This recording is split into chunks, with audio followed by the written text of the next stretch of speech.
Howdy folks, today we're looking at Silver Surfer Rebirth, #1 from 2022 in Marvel Comics. Although the tide has abated slightly, recent years have seen Marvel release a raft of retro-themed miniseries, featuring the return of veteran creators to classic iterations of popular characters. Although the initiative as a whole is perhaps not indicative of the healthiest creative culture within the company, many of the series have been good and worthy of appreciation on their own merits. All of which brings us to the subject of today's discussion, Silver Surfer Rebirth, featuring the return of the Surfer's mid-90s creative team, Marz and Ron Lim. I confess to a degree of chagrin here, as the Surfer was indeed my favorite character in the 90s, and Ron Lim the very first comic artist I ever met, and I still have the copy of Silver Surfer 48 he signed for me back in 1991. Marz, however, was not my favorite writer for the Surfer. By his own admission at the time, he struggled to make the Surfer the protagonist of his own stories, which had also been a weakness of his predecessor on the title, Jim Starlin. But, as they weren't about to ask Steve Englehart back, we are left to judge the version of the book that exists in our hands. And as far as that goes, the first issue offers everything you'd want from this reunion. One of the best artists to ever draw the Surfer back in fighting trim. In terms of simple page count, Marz and Lim have written and drawn more issues of the Silver Surfer than anyone else. And in contrast to many of his peers from the late 80s, Lim hasn't missed a beat. His work remains dynamic, exciting, and above all readable. His Surfer moves, and that compulsive movement forms the basis of storytelling, pulls the reader's eyes across the page and through the story with an irresistible momentum. As for the story itself, well, more on that in a bit, but one issue in, it feels rather slight in a way that can't but remind me of Marz's previous work on the character, leaving the heavy lifting to his partner.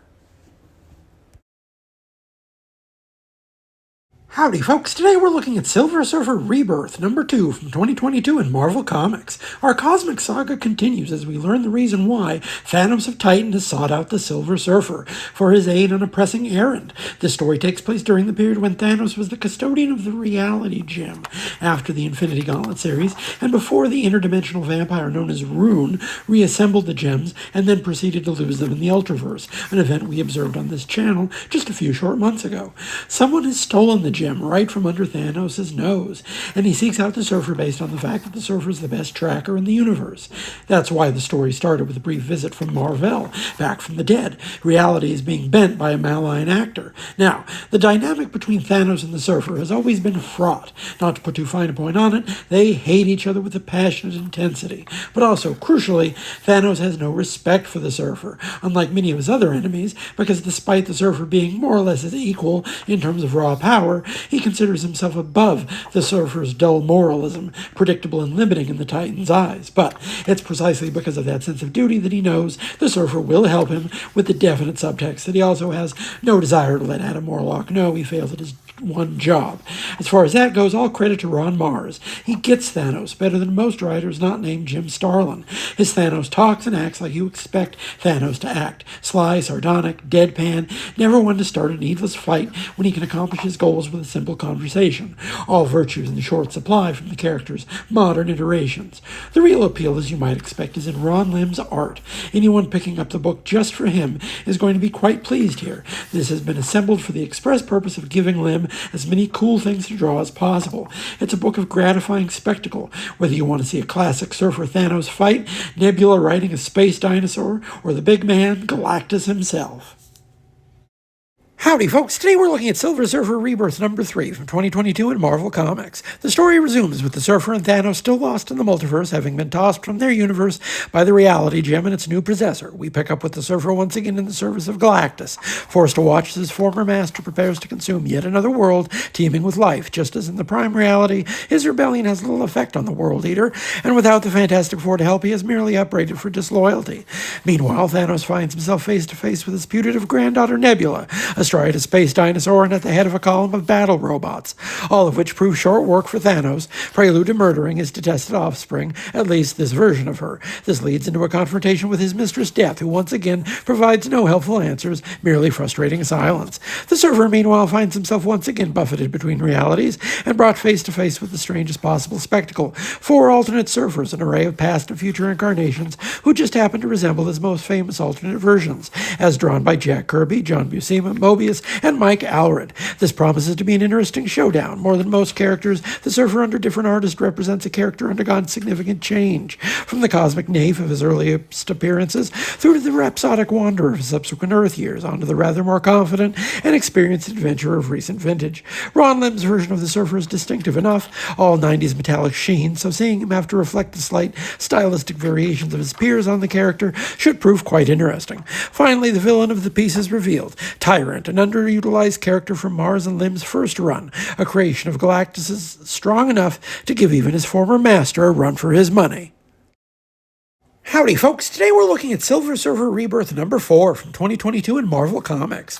When last we left our man, he was face-to-face with 4 alternate versions of himself. A helpful note on the title spread credits the inspiration from Jack Kirby, John Buscema, Mobius, and Michael Allred, an almost unparalleled top shelf for any Marvel character, especially when drawn by Ron Lim, who's drawn more Surfer than any of those August creators. Sadly, the nature of the story is not one to linger over the details of this kind of interaction. The 4 interloper Surfers have no reason not to believe that the current Surfer is in league with Thanos, because, well, he kind of is, and he's also only saved from being overwhelmed by 4 of himself by the timely intervention of the aforementioned Titan.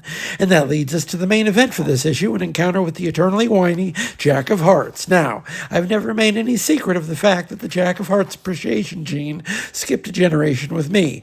He appears pretty regularly in many of my favorite books, though, not just Avengers and She-Hulk, but the Surfer's book as well, where he was a regular supporting character for a couple of years towards the end of the Marz Lim run. He was present for the story that introduced the series' main bad guy, Tyrant, Galactus's first creation, exiled for billions of years but returned with a mat-on against all existence. Considering his prominence in a very popular period of the Surfer's history, the character hasn't really appeared much since the early 90s, not even during any of the Annihilation events. I always liked the guy and thought he was remarkably underutilized, considering he's got deep ties to the Surfer, and I certainly like him a lot more than Jack of Hearts in any event. Howdy, folks. Today we're looking at Silver Surfer Rebirth number 5 from 2022 in Marvel Comics. While I've criticized Marvel for their recent focus on nostalgia projects, one of the unanticipated consequences has been revealing the degree to which a few seemingly outdated versions of these characters are more lively than contemporary iterations. Case in point, Ron Marz and Ron Lim's Silver Surfer. As reticent as I was for Marz's return, the facts are plain.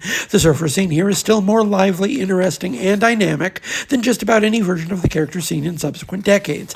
This version of the Surfer supported a solo book for over a decade, from multiple different writers and artists, and the character has suffered since with only periodic signs of life from a company that has seemed for the most part completely unwilling to return to what was objectively the most commercially viable iteration of a tricky character. So despite my own misgivings, Ron Marz had it right. The key to writing the Surfer is a fast pace and action focus, not necessarily sidestepping his tendency towards lachrymosity, but also keeping a robust supporting cast to balance someone who, on his own, can be a bit of a drip. The climactic final battle between the Surfer, Tyrant, and Thanos over the fate of the reality gem features an extended sequence of mind-bending Ditko-esque psychedelia, over which the Surfer triumphs by maintaining a sense of self in a universe of madness, core themes for the character since his earliest adventures. Ultimately, the Surfer resists the temptation to use the gem for himself and remembers to resurrect the murdered Jack of Hearts before restoring the reality gem to Thanos, its caretaker at least until the advent of Rune. The stage is set for Tyrant to return, and I'm hopeful he will, given the general paucity of cosmic-level bad guys who haven't been flogged to death. But the real reason to read this series is still Ron Lim's art. He was born to draw the Silver Surfer, and while he may not be the most famous artist in that lineup, it's hard to argue against his version as the definitive.